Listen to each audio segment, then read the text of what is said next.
আপনি কি জানেন একমাত্র পাখি যে ঈগলকে আক্রমণ করার সাহস দেখায় সে কাক? কিন্তু ঈগল কখনোই কাকের সঙ্গে লড়াই করে না। কাকটি ঈগলের পিঠে বসে তাকে ঠোকর দিতে থাকে, তাকে বিরক্ত করার চেষ্টা করে, কিন্তু ঈগল সময় নষ্ট না করে ডানা মেলে আরও উঁচুতে ওঠার চেষ্টা করে। যত উঁচুতে ঈগল উঠে যায় তত বাতাস হালকা হয়ে যায়, আর কাক তখন শ্বাস নিতে না পেরে একসময় নিচে পড়ে যায়।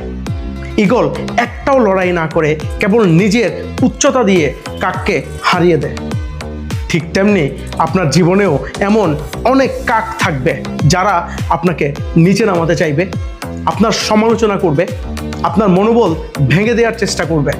কিন্তু থেমে যাবেন না, আপনার লক্ষ্যেই চোখ রাখুন। প্রতিদিন নিজেকে আরও উপরে তুলুন, আরও উন্নত করুন। যখন আপনি যথেষ্ট উপরে উঠে যাবেন, সব নেতিবাচকতা, সব কাক নিজেরাই হারিয়ে যাবে। মনে রাখবেন, আপনি কাকের সঙ্গে লড়াই করার জন্য জন্মাননি, আপনি জন্মেছেন ঈগলের মতো উপরে ওঠার জন্য। ধন্যবাদ সবাইকে।